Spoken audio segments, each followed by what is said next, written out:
चलो अब इधर ध्यान से देखो, इस चैप्टर में pair of linear equation in two variable में जो क्वेश्चंस देखने हैं ना वो लैंग्वेज बेस्ड क्वेश्चंस हैं। तो लैंग्वेज बेस्ड की कैटेगरी ये दे दी है, वर्ड प्रॉब्लम्स कि नंबर पे प्रॉब्लम, तो कहेंगे ये 2 डिजिट नंबर है, इसके बारे में इंफॉर्मेशन दे देंगे। नेक्स्ट क्या है, cost and money related problems, age related problem, distance related, time and work related, और मिसलेनियस बहुत सारी प्रॉब्लम्स होंगी जो हम यहाँ समझेंगे। तो 1 बाय 1 एक एक एग्जाम्पल लेने की कोशिश करूँगा, वो समझना, ठीक। जैसे पहला क्वेश्चन है, बहुत ईजी है, अभी कॉस्ट वाली प्रॉब्लम है। देखो यहाँ पर अभी तुम्हें धीरे धीरे इस एक्सरसाइज में फिलहाल अभी इक्वेशन बनाना सिखा रहे हैं, और इसमें ही आगे पूछ लेंगे कि भाई एक्स और वाई की वैल्यू निकालो, तो दोनों काम यही करने हैं। जैसे क्वेश्चन ये कह रहा है 3 चेयर्स एंड 1 टेबल्स, अब ये क्वेश्चन हमने कर चुके हैं और क्वेश्चन सब कुछ बता रहा है उसके अंदर कि लेट करना है if the cost of 1 chair. अब यार 1 चेयर की कॉस्ट तो मैं कितनी बता दी उसने, x रुपीज़, तो एक चेयर की कॉस्ट x रुपीज़ है, बढ़िया बात है। जितनी भी चेयर है उनकी कॉस्ट मल्टीप्लाई हो जाएगी। 1 टेबल की कॉस्ट कितनी है, y रुपीज़, ये क्वेश्चन ने दे दिया कि ये एज्यूम करनी है। और राइट दिस सिचुएशन एल्जेब्रिकली, 2023 का क्वेश्चन आया मान लो, तो पेपर में सॉल्यूशन कितना लिखना था, तुम्हें बस इतना लिखना था, according to the questions, question क्या कह रहा है, 3 चेयर्स यानी 3x प्लस 1 टेबल यानी y इंटू 1, इसकी कॉस्ट है 900 रुपीज़, ये पहली इक्वेशन बन गई। Second 5 chairs 5x plus 3 tables 3y is equal to 2100 rupees. हाँ, अब तुम्हें इतना भी आना चाहिए कि सॉल्व करके तुम एक चेयर और एक टेबल की कॉस्ट निकाल पाओ। इसके लिए हम किस मेथड का यूज़ करेंगे, एलिमिनेशन या फिर सब्स्टिट्यूशन। लेकिन जो बेस्ट मेथड या बेटर है वो कौन सा है, एलिमिनेशन। तो हम 3 से इंटू करेंगे और y को पहले एलिमिनेट कर देंगे, फिर सब्स्टिट्यूट कर देंगे। हाँ, पेपर में सॉल्यूशन यहीं तक फिनिश करना था, तुम्हें कुछ नहीं लिखना था, इसके आगे पूछा भी नहीं था, तो यहीं तक फिनिश करके बता देना। 2 नंबर का क्वेश्चन होगा भाई साहब ये, तो 1 नंबर का तो ऑब्जेक्टिव आता है, समझ गए। नेक्स्ट देखो, Sumit is 3 times as old, age related जो प्रॉब्लम्स हैं वो हैं। अब ऐसे क्वेश्चंस में करना क्या है, जैसे कह रहा है how old is the Sumit at present, तो सबसे पहले सॉल्यूशन लिखना है हमें एट प्रेजेंट, ये लेट करना है, let at present age of Sumit, age of Sumit ये कितनी ले लो बेटा, x ईयर, इसी को एज्यूम करना है, समझना है इसको ध्यान से। ये x ईयर ले लिया, 2019 का क्वेश्चन है, तो सुमित अभी कितने साल के हैं, x साल के हैं, एज्यूम कर लिया।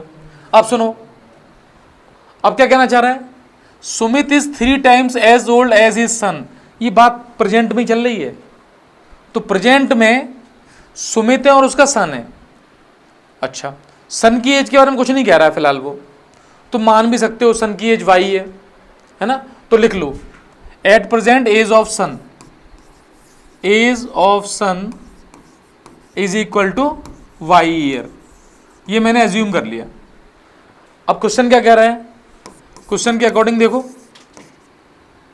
सुमित इज, सुमित यानी x is 3 times as old, तो बेटा ये बताओ सुमित और तुमने इक्वल का साइन लगा रहे हो, तो सुमित की एज बच्चे की एज की 3 गुनी है, तो जब बच्चे में 3 से इंटू कर दोगे या 3 से मल्टीप्लाई कर देंगे तो जो रिजल्ट आएगा वो सुमित की एज के बराबर आ जाएगा, तभी इक्वल कर पाओगे। तो पहली इक्वेशन क्या बनेगी, x is equal to 3y, equation number first. अब यहां समझना 5 ईयर लेटर, ये बताओ 5 ईयर लेटर बात चल रही है, 5 साल बाद, आज से 5 साल बाद, आज से 5 साल बाद अभी सुमित कितने के हैं, x के, तो सुमित कितने के होंगे उस समय, सुमित होंगे x में 5 जोड़ दो, भाई साल हैं मल्टीप्लाई दोनों होते बढ़ेंगी ना, x प्लस 5, और उस समय सन कितने का होगा, उसका बेटा जो है वो y प्लस 5, इतने के होंगे। लेकिन अब वो क्वेश्चन क्या कह रहा है, 5 year later he shall be, मतलब ही कौन, Sumit, Sumit shall be 2.5 times, अभी तो वो 3 गुना है, लेकिन 5 साल बाद जो सुमित है ना, सुमित जो है वो अपने बच्चे का 2.5 गुना होगा, 2.5, 2.5 समझ लो, 2.5 होगा उस बच्चे का जो बच्चा उस समय कितने का होगा, y+5 का। तो एक इक्वेशन यहां से बन जाएगी, क्या बनेगी ये, x+5, इसको लिख लो 5/2, y+5 मल्टीप्लाई कर दो इससे, x+5 is equal to 5/2y plus 25/2। बेटा थोड़ा सा इधर सिंप्लीफाई करेंगे, दूसरी इक्वेशन बन जाएगी, मैं लिख दे रहा हूँ x - 5/2 इज इक्वल टू 25/2 - 5। इसको सिंप्लीफाई करेंगे 15/2 हो जाएगा ये। अच्छा अब क्वेश्चन क्या भी रहा है, how old is Sumit at present, तो तुम्हें x की वैल्यू बतानी पड़ेगी। अब x is equal to 3y और ये इक्वेशन मेरे पास आ चुकी है ये वाली, तो ये बताओ, मैं तो इजीली इसको यहाँ सॉल्व कर देता हूँ।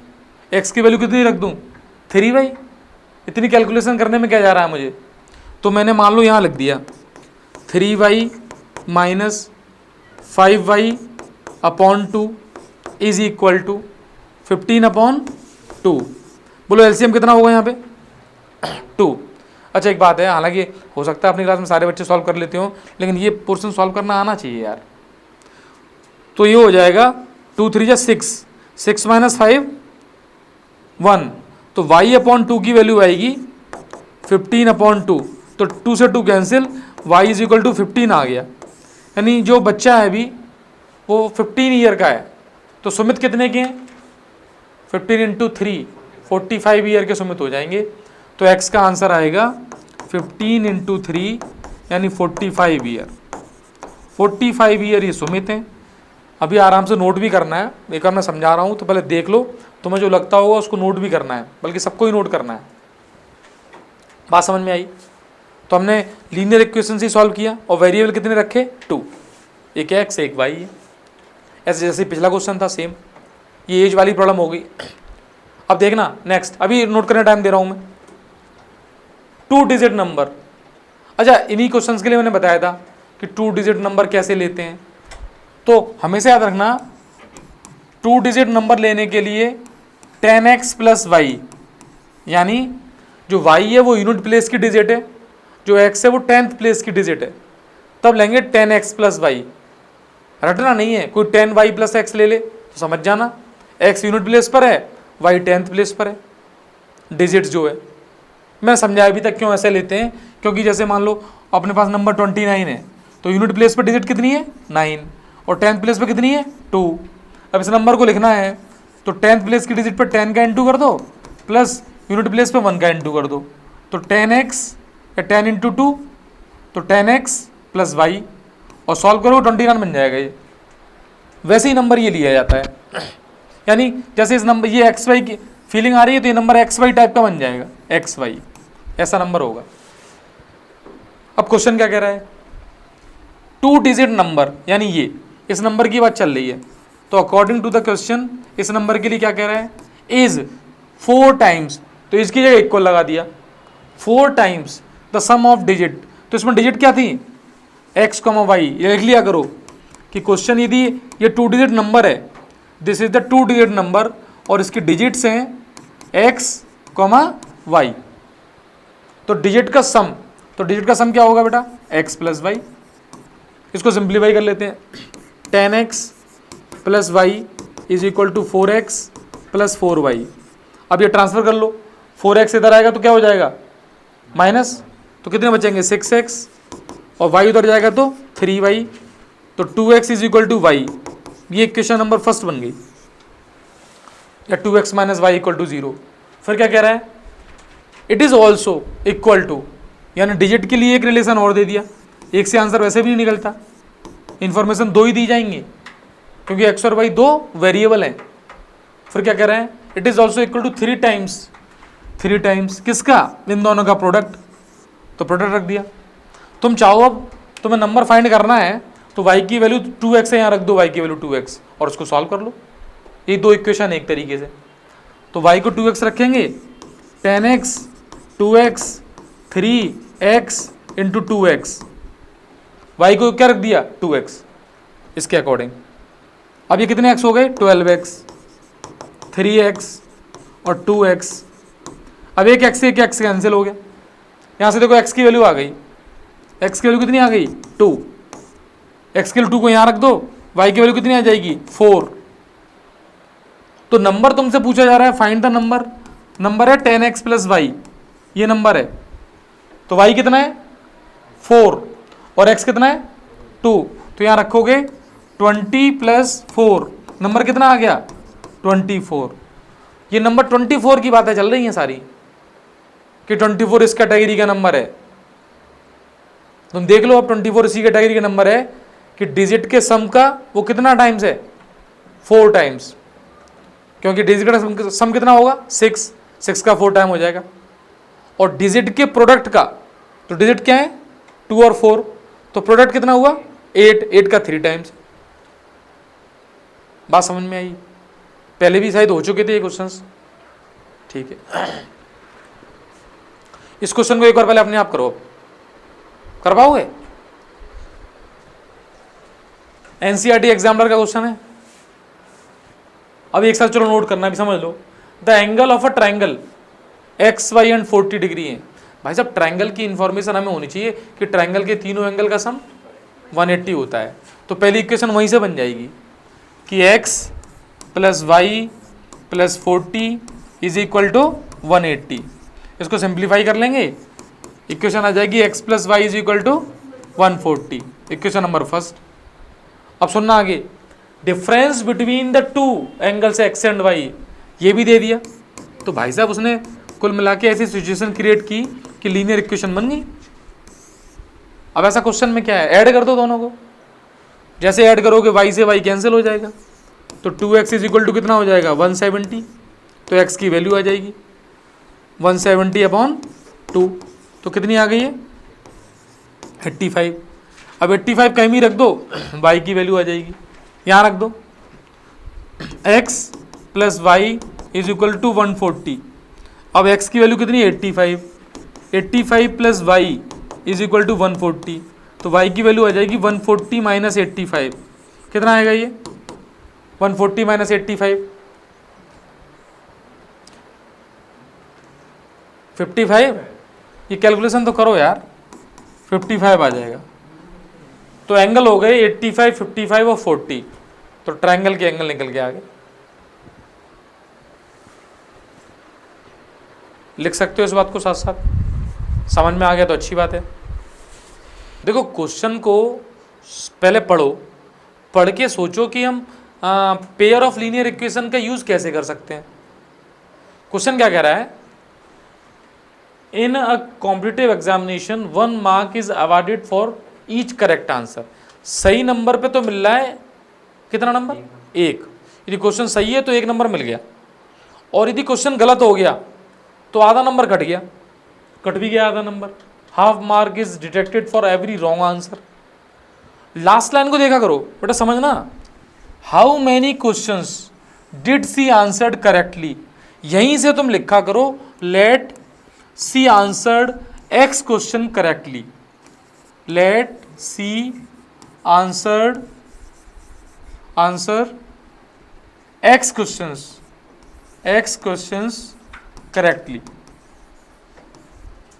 इस बात को समझ के हमने ये लाइन नोट कर ली कि करेक्टली आंसर्ड क्वेश्चन कितने हो गए x। तो ये बताओ रॉन्ग आंसर्ड भी कुछ होंगे, तो उसने रॉन्ग आंसर कितने दिए हैं वो y मान लो, रॉन्ग आंसर हो गए उसके y।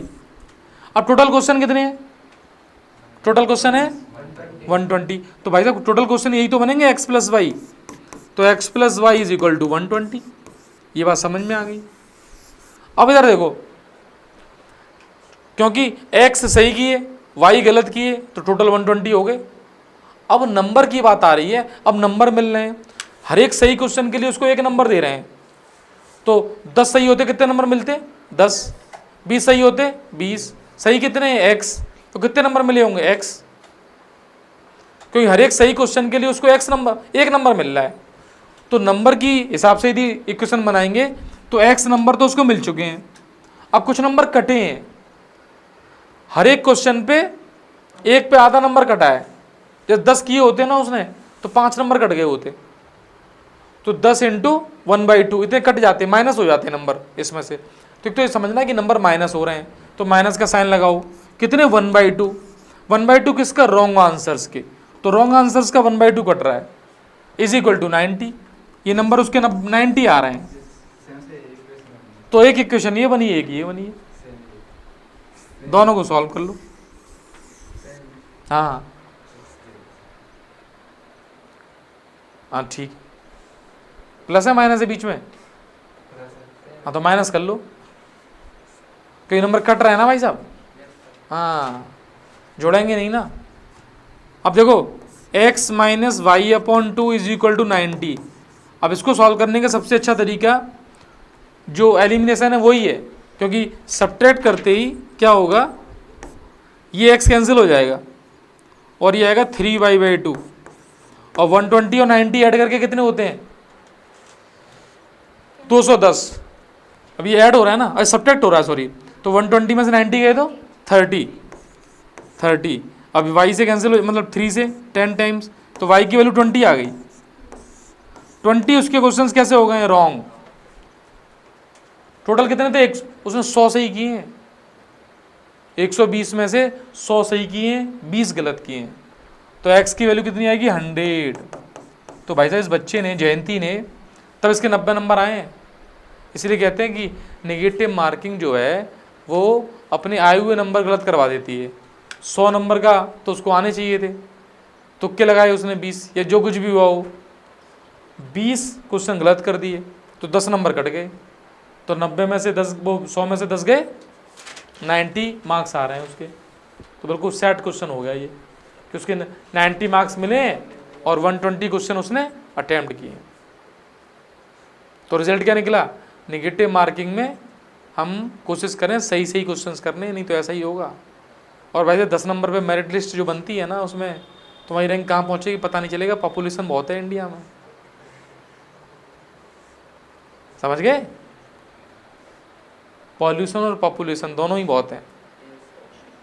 चलें आगे, ये समझ में आया, जयंती पास हुआ हुई जो भी है ये, हैं। देखो इसके बाद जब इसकी बात आई ना, तो इसमें इस क्वेश्चन में बेसिकली केमिस्ट्री का थोड़ा सा यूज़ है। उस केमिस्ट्री के यूज़ से सिर्फ इतना देखना है कि भाई 50% एसिड सॉल्यूशन है, एक 25% एसिड सॉल्यूशन है, मिला के 10 लीटर 40% एसिड सॉल्यूशन बनाना है। तो उसमें लेट करना है 50% एसिड सॉल्यूशन, इसके हैं x लीटर, इसके हैं x लीटर, ऐसे 25% एसिड सॉल्यूशन, इसके हैं y लीटर। अब क्वेश्चन के अकॉर्डिंग दोनों मिलके यानी x प्लस वाई तो हो गया 10 लीटर, ये अच्छी बात है। और एसिडिटी का जो रिलेशन है वो समझ लेना है कि 50% यानी 50/100 into x plus 25/100 into y, और ये बन जाएगा 40% ऑफ द 10 लीटर का। अब 100 कैंसिल हो जाएंगे और 5 से भी डिवाइड कर दो, तो 10x प्लस 5y, और यहाँ आ जाएगा 80। ये एक इक्वेशन एक वो है, जैसे उसमें 8 से इंटू करो तो 8x plus 8y is equal to 8 से करोगे तो कितना आएगा वो 80, और ये 80 है कि 800 है ये, हाँ ये 80 है। कैलकुलेशन देखना भाई। अच्छा 8 से इंटू करने का फ़ायदा ही क्या है, हाँ 8 से तो इंटू क्यों कर लिया है मैंने पता नहीं, किससे करें 5 से या फिर 10 से, तो 5 से कर लो, तो 5x 5y is equal to 50, minus कर दो कैंसिल, कितना बचेगा 5x 30, x की वैल्यू कितनी आ गई 6 लीटर। तो जो 50% वाला है वो 6 लीटर चाहिए, और ये कितना चाहिए फिर 4 लीटर। तो यही आंसर है, एक का 6 लीटर एक का 4 लीटर।